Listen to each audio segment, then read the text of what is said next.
Yo guys, I've got a spark which I'm going to use to ignite the fire for a brand new episode of the Skylanders Imaginators Versus series here on the channel. Like last time, the moment the Skylander was placed onto the Portal of Power, the timers for each respective team has continued, and Airstrike, despite having a summoning animation that is a couple of frames longer than Bad Juju's, Bad Juju actually loses time by default due to her having to watch a hint for where Scholarville is located. Not that I need such hints, I'm a pro gamer who knows where all the secrets are, but then she also needed to wait as Scholarville level actually got unlocked, whereas Airstrike was able to get straight into the level because the first time I played through this level with the Senseis for footage got corrupted about 5 minutes into the level, so I was able to notice and restart their recording, but it did mean that hint and that level unlock screen was lost on them. But hey, even with the time gained by the Senseis, I'm sure the villains will be able to come back somehow, because they've already proven through the Mushroom River that they can make up the lost time, which is why if they are currently 5 seconds ahead of the Senseis, but the Senseis seem to have garnered that 5 seconds back already, because Airstrike absolutely obliterated those enemies, made me almost feel sorry for them, almost anyway, and now Airstrike has already met with Stealth Elf, and he's making his way through those explosive barrels, and he's even headed over to the Locke puzzle, where whilst he completes this Locke puzzle, he's being taken off the Portal of Power, and Flare Wolf is taking his place as the fire element is stronger here. So as soon as the puzzle is finished, Flare Wolf will be switched out for.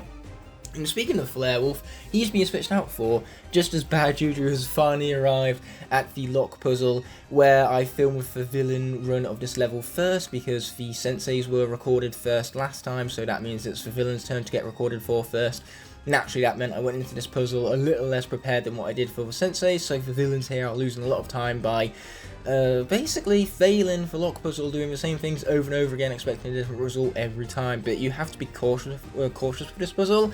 It is surprisingly easy to miss getting all of the gems united with this one. One small cock up and you wind up losing that combination, but luckily for the villains, they managed to garner that Imaginite chest, which is very important because they want to keep that Imaginite chest lead that they garnered over the Senseis after the previous level, where they were able to complete the speedrunning objective star and garner an extra level chest as a reward. Now, these characters don't seem to be picking up the treasure chests after having got through the Locke puzzle, because no collectibles are really required for this level. Since you can't access all areas, the speedrun objective is likely not going to be achieved by either of these teams, so they might as well just blaze through this level as fast as possible, ignoring all collectibles along the way. Now, Flare Wolf is already halfway through the battleship sequence, whereas Tycoon Crow is only being launched off, and Tycoon Crow actually spent some time fighting the enemies in the lower fire section, whereas Flare Wolf blasted straight through it. So the Senseis have definitely made up for that 5-second deficit they started the episode with. But Tycoon Crow, he's very quickly catching up with Flare Wolf, whereas Flare Wolf has a lot of mobility in the battlefield where Tycoon Crow does lack. What Tycoon Crow makes up for is his efficiency in combat, because as you can tell, he is defeating enemies a lot more quickly than Flare Wolf, even if he's not as fast paced or as good a character gameplay wise in my personal opinion. But Flare Wolf is already on the Battle Gong, and he's, well, halfway through the Battle Gong as he continues to jettison around the stage. That is exactly the maneuverability I referred to earlier. And now Tycoon Crow has made it into the lower part of the battleship, so he can finally start the Battle Gong just as Flare Wolf is about ready to wrap it up. He has a few enemies remaining, and now he can collect 2 treasure chests, one after the other. So already that's going to increase their Imaginite chests collected, but the villain should collect the exact same amount throughout this level and maintain their lead, given that they were successful in the Locke puzzle the same as the Senseis were, just not nearly as quickly, mind you. So there goes Flare Wolf with the first Imaginite chest, and there he goes with a second one as well. My bad, I'm losing count of the Imaginite chest here. I was a bit too focused on Tycoon Crow's gameplay in the moment, where he is actually catching up with Flare Wolf because of how efficient he's getting through this combat section. He is absolutely annihilating these enemies to no one's surprise, but Flare Wolf has made his way to the Creation Clash game, and already he is up 2-0, and Flare Wolf is doing the same. Not even Flare Wolf, Tycoon Crow is doing the same. Flare Wolf is the one who's now losing 2-1, and Tycoon Crow has started the Creation Clash game. Now, that Grave Clobber seems to have been a mistake on the Sensei's behalf. They probably meant to put the Grave Clobber in more of a protective situation, but they absolutely screwed the pooch from that one. They're taking chain reaction in the middle there because the other player can't take it back, but that has left Crash Bandicoot and Ember with no chance of the Senseis taking them.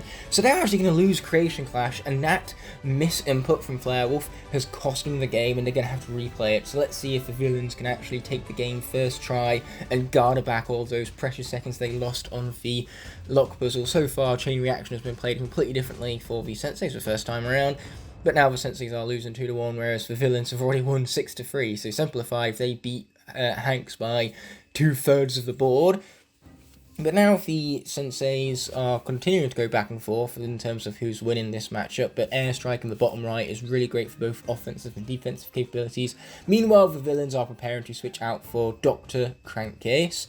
Now, the Senseis are going to play it safe so that they win 5-4. Even when they do win, they don't win quite as spectacularly as the villains, mind you, but they have lost so much time from losing that initial Creation Clash game because Flerewolf was trying to rush through for Creation Clash game. He placed a stone in a position that he did not intend, and he lost the game for it. Oh dear, Flerewolf has seen better days, and luckily Flerewolf can be spared from this further humiliation as Chain Reaction is switched out for on behalf of the Senseis, and because Flerewolf was able to quickly jettison himself into the crates, by the time Chain Reaction is switched out to, all he needs to do is hit that there bounce pad, and he's making his way along the chains. Now, since Dr. Crankcase went out of his way to get the treasure chest, Chain Reaction better make sure to do the same so that then they don't continue to get a deficit of chests collected. And then afterwards there is a shrine as well as an area where the villains have already accessed that involves both a soul gem that they're not going to bother with because they don't need the cutscene and they don't need to waste the time traversing over towards it, not when they're not bothering with collectibles in this run, but they are going to bother with the egg rescue game, as that will give them more Imaginite chests, which they need for their Imaginite chests collection value. Now, Pit Boss is being switched out for on behalf of the Senseis to access the Sorcerer Shrine, just as the Imaginators service for that playthrough apparently got disconnected from, but now Golden Queen has also been switched out for when it comes to villains, and she's going to make her way back to the Sorcerer Shrine. There's no way of telling whether it was quicker to go straight to the Sorcerer Shrine or jump backwards as Golden Queen has done. Now, Pit Boss did waste a little time there, falling from the platform, trying to be a bit too eager, trying to get to it earlier than he should have, but now Golden Queen has successfully completed the Sorcerer Shrine and she's making her way back up to the top, whereas Barbella has only just been switched out for now on behalf of Senseis, and she still has to complete the egg rescue game. So the Senseis have definitely lost the 5 seconds they garnered from the previous run of the level. They was off to a grand old start before they lost that Creation Clash game, but Barbella does complete the egg rescue mission relatively quickly, definitely more so than the villains, because she was on the second playthrough of the level where I was more prepared for what was coming up, and here is Golden Queen just obliterating everything, but Barbella isn't too far behind, and she too will also obliterate everything, because general rule of thumb in this game is that if the Senseis of the Earth element, they are going to kick ass and take names. My apologies, my cough got the best of me right there. It's a bit odd to be getting a cold in the middle of summer, but here we are, as Barbella just obliterates everything. The way her attacks chain together is so incredibly unique for her moveset style, and it's so fast-paced and intricate. She has one of the finest movesets of any Skarner, and she is really showcasing her skills right here. She has melee power as well as projectile power, and Golden Queen is just lucky to be able to bombard enemies with turret fire, because as you can tell, just about everything that could be hitting the enemies right now is hitting the enemies right now. That's what the villain screen looks like. Barbella continues to obliterate everything in sight, including that of the grenades, even though she is taking some nasty hits. And that is not going to be too good going into the Sea Monster, because we have the Sentinel Shrine to deal with directly before that, so that means Barbella's going to have to be switched out to beforehand to access that Sentinel Shrine, and then she's going to be fighting the evil sea creature directly afterwards, so Barbella needs to make sure she keeps up her strength for her health bar going into that fight. And speaking of fights, Chunky Mage is now ready to engage the Bazooka Doomlander. Luckily, because Imaginators are stronger here, these Senseis don't actually need to switch out for the Bazooka representatives until the Bazooka Doomlander spawns in. Now, obviously, Chompy Mage, being Chompy Mage, has already gotten off to a good start against the Bazooka Doomlander, because Chompy Mage is absolutely broken. In fact, he's already on the second phase, whereas Flerewolf has only just been spawned in. And Flairwolf was already at a massive disadvantage because when he was fighting against the Battle Gong and all of the other enemies within the fire area, he took damage, and now that means he goes into this Doomlander fight with a health bar deficit. Rather tragic that, so he needs to be cautious as well as quick when taking down this Bazooka Doomlander. Not unlike Chompy Mage, where he can just continue to spew attacks and deal stupid damage whilst not needing to necessarily worry about being damaged himself, because he's dealing damage to the Bazooka Doomlander too quickly to worry about being damaged himself. In fact, he's already on the final phase, whereas Flairwolf is only just finishing the first phase of the fight here. Now here goes Chompy Mage once again trying to avoid everything in sight, and he's doing so quite well. He only took a handful of hits, but Flairwolf has only took one hit to face so far. He's able to traverse the arena very, very easily, as he can get from one corner to the other in no speed whatsoever with the utilisation of that dash right there. The Bazooka Doomlander for the villains has been defeated, and Flairwolf is nearing the final phase on his respective side. Speaking of which, Flairwolf has finally made it right there. And as I cough to garner some breath, Chompy Mage seems to open up the chest where he has the 6 parts to deal with, because the villains were shot first when it came to the recording of these respective playthroughs. So after having collected all 6 of those Imaginite pieces, that will put the villains not even at a time deficit, because they are still beating the Senseis, but will mean that they have lost a little bit of time as they switch out for their undead representative Wolfgang, one of the few villain Senseis that has a speed buff, so he should be able to get through this cannonball section quite quickly. And since it's short and the cannonballs barely deal any damage, I think Wolfgang can just tank those hits and be done with it, get out of there as fast as possible, because losing Wolfgang to cannonballs is one thing that is most likely not going to happen. He dashes very quickly, about as quickly as one could playing as Wolfgang. He gets to the chain and prepares to collect some snail Imaginite parts as Flairwolf opens some Imaginite chests of his own. He gets the gladiator arms as part of a set as he finally jettisons himself into the cannonball section, where unfortunately Pit Boss is going to have to take over. A Skada not nearly as fast as Flairwolf. Man, these Senseis really need to find some place to make up for all this lost time. If only they hadn't have lost the Creation Clash game, but who knows, maybe it will even out in the next episode should the villains also make a nasty mistake with their Creation Clash games. And speaking of villains, they're almost at the undead section already, or the dark section I should say already, where Hutsuckle can be switched out for. And here's what's so convenient on behalf of the villains. They switch out in the dark section for Hutsuckle, and the Sentinel Shrine is right before the Sea Monster, as we've alluded to previously, so the villains don't even need to switch. The villains can just go straight into the shrine, just like they did in the Cradle of Creation, where Graveclubber was able to go straight towards the shrine and not have to deal with a switch out. That lack of switching out animations is what is going to keep the villains' momentum moving forward. But there are also a lot of water elemental zones in this game, and every single time a zone like that pops up, the villains are losing time because of Graveclubber summoning in animations.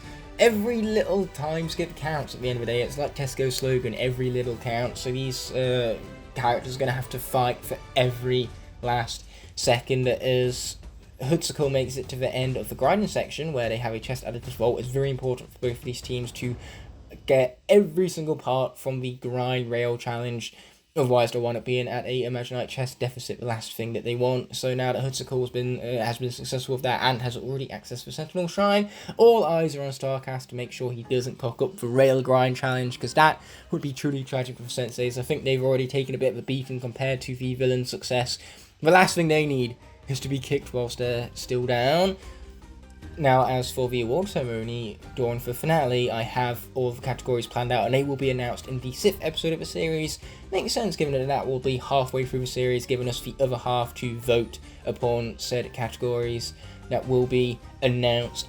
Now, Starcast is quickly making its way towards the Sentinel Shrine, where we'll switch out for Barbella, and since the dark element of the area is no longer active, it means that Barbella can fight the Sea Monster. We don't need to worry about switching back to Starcast for it. So, on both screens, you're going to bear witness to a Sentinel fighting the evil Sea Monster, where Hutsuckle is just going straight through. He's not dealing with the Sea Monster's ambushes, he's able to get past them very, very quickly and make his way up almost to the first stage already, whereas Barbella is only just accessing the Locke puzzle for the first time. Now, Hutsuckle does have a dash move, so I suppose that does make him one of the quicker villains, but the actual load up and then cool off of this attack kind of nullifies any time you save by dashing. The only reason you would dash is so you can create those little dark sparks for additional damage along the way. But now he's just dodging waves of the evil sea creatures. They get flung at him, I suppose you go as far to say. Now, not even Graveklobber, it's Hoodskull who's being played right now. This is one of the few levels in the game where we don't need to worry about water senseis.